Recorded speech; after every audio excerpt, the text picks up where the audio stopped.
오늘 하나님께서 우리에게 주시는 말씀은 창세기 41장 38절로 40절 말씀입니다.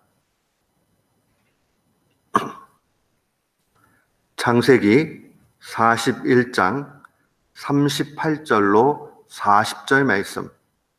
우리 38절로 40절 같은 마음으로 봉독토록 합니다.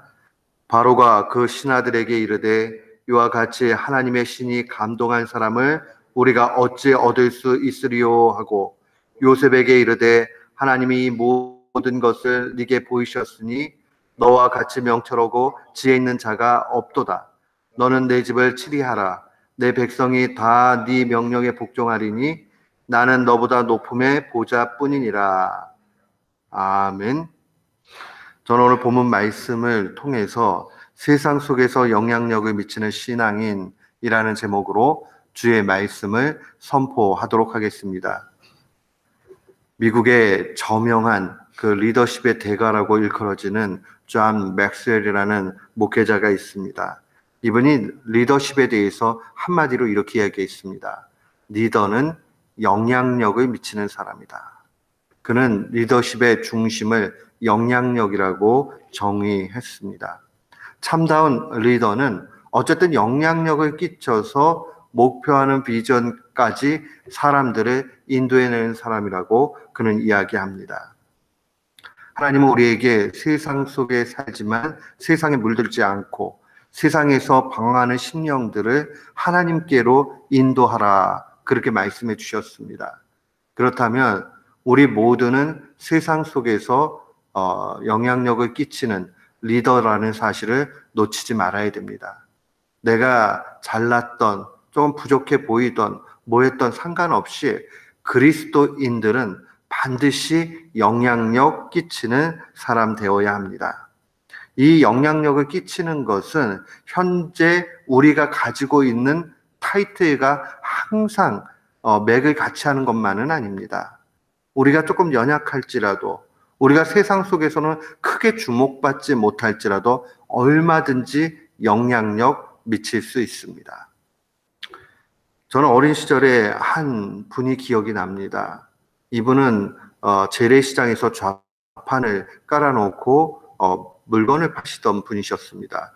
음식을 팔았는데 집에서 담은 김치 이런 것들 해가지고 반찬을 파셨던 분으로 기억을 합니다. 근데 저는 이분을 성함도 모르고 아무것도 기억이 없어요.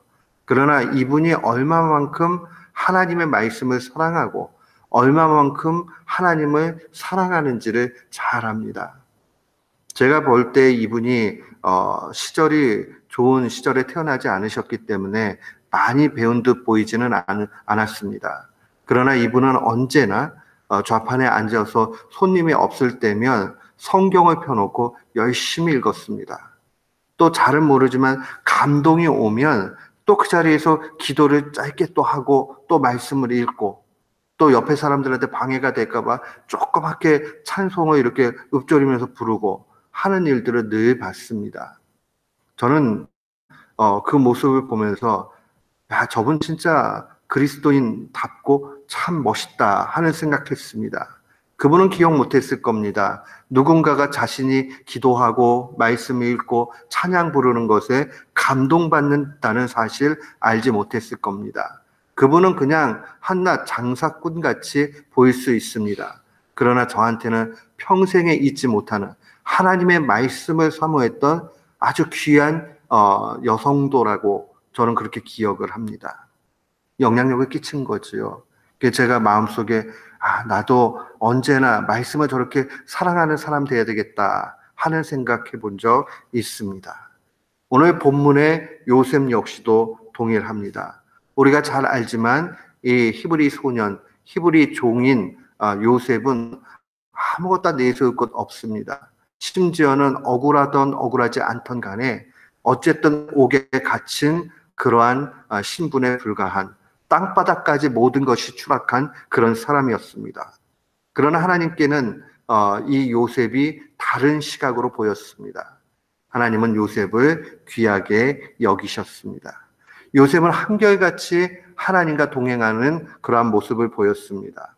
보디발 장군 집에서도 인정받았습니다.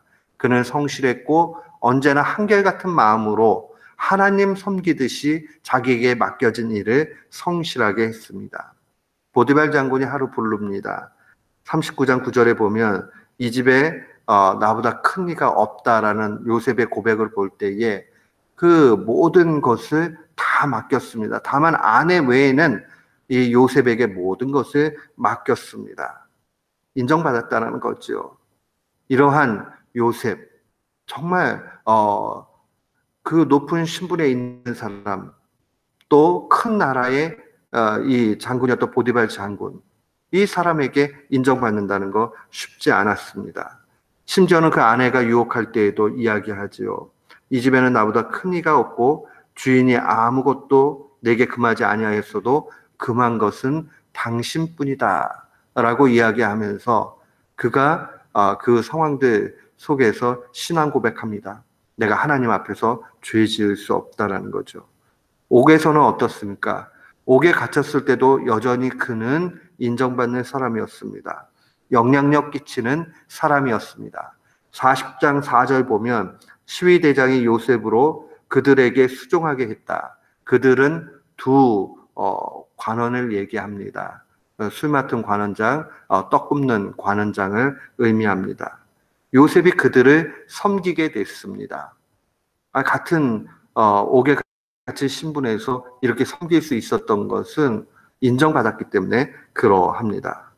그리고 오늘 본문의 바로 앞에 서게 된 요셉의 모습은 어떠합니까? 여전히 그는 히브리 종이고 히브리 죄인의 그러한 모습입니다. 그러나 바로는 이야기합니다. 너는 하나님의 신이 감동한 사람이다 라고 그렇게 이야기합니다. 39절에 보면 명철하고 지혜로운 자라고 얘기했고 결국 40절에 보면 이 온 애굽 땅을 치리하라고 얘기하고 백성이 네 앞에 복종할 것이다 라고 이야기합니다. 사랑하는 성도 여러분, 무엇을 얘기합니까?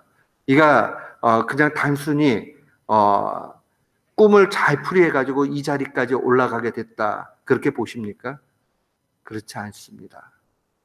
뭐 그냥 꿈 하나 해석을 했다고 해가지고 그 온 나라를 치리할 수 있는 능력을 얻게 되는 거 불가능하지요. 결국 바로의 눈에 볼 때에 요셉은 특별한 사람이었고 영향력을 미치는 사람이었고 그는 어느 곳에 있던지 간에 하나님 앞에 인정받고 사람에게 칭찬받는 사람이었습니다. 그에게는 하늘의 지혜와 명철이 있었습니다. 하나님의 신이 감동한 사람, 지혜자였습니다. 이 지혜의 모든 것이 그에게 나타나게 됐을 때에 결국 그는 세상 속에서도 얼마든지 영향력 미치는 사람 됐습니다. 생각해 보십시오. 세상이라고 얘기하지만 지금 애굽은 당시에 최고의 나라입니다. 그곳에 가서 영향력을 미치게 될 때에 이 히브리 소녀는 영향력 미칠 수 있는 여건 없었습니다. 그러나 그렇게 되지요. 그가 지혜를 얻어 있었기 때문에 가능했던 일입니다. 하늘의 지혜와 명철입니다. 하늘의 지혜와 명철의 근원은 무엇입니까? 욥기 28장 28절에 보면 이러한 기록 나옵니다. 또 사람에게 이르시기를 주를 경외함이 곧 지혜요 악을 떠남이 명철이라. 그러니까 하나님을 잘 섬기는 것이 지혜고 거기에서 악에서 떠날 수 있는 믿음이 되는 것이고 그 믿음의 결실이 명철이라고 담대히 증거되어져 있습니다. 그러니까 우리가 하나님을 매일 가까이 하고 악에서 멀리 떠나게 될 때에 지혜로운 자가 된다는 말씀입니다. 지혜의 왕이었던 솔로몬의 지혜는 어떠합니까? 열왕기상 3장 12절 말씀 보면 내가 네 말대로 하여 내게 지혜롭고 총명한 마음을 주노니 너의 전에도 너와 같은 자가 없었거니와 너의 후에도 너와 같은 자가 일어남이 없으리라 라고 증거합니다. 지혜롭고 총명한 마음을 주신다. 지혜롭고 총명한 마음. 이 지혜롭고 총명한 마음은 하나님을 잘 섬기는 가운데서 일어나는 그러한 일들입니다. 하나님의 지혜가 이 가운데 나타납니다. 결국 지혜서가 우리에게 증거하고 있는 메시지는 하나님을 어떻게 잘 섬기느냐에 달려 있습니다. 하나님을 잘 섬기고 나아갈 때, 또 남이 보이지 않는 곳에서도 하나님 앞에 선 인생으로 나아가게 될 때에 하나님은 그것을 귀히 여기십니다. 사랑하는 성도 여러분, 우리가 세상 속에서 영향력을 미치는 신앙인 되길 원한다면 한 가지 꼭 기억을 하십시오. 하나님과 관계가 좋아야 되고 하나님을 잘 섬겨야 합니다. 그렇게 나아가게 될 때에 세상 사람들이 그리스도인들을 인정하기 시작합니다. 오늘도 이 마음을 우리의 마음에 결단합시다. 하나님을 잘 섬기는 것에 영향력의 핵심이 있다 하는 것 기억하면서 요셉이 걸어갔던 그 길, 고백했던 신앙 고백이 우리의 고백이요 우리의 갈 길이 되기를 주의 이름으로 축원합니다. 아멘.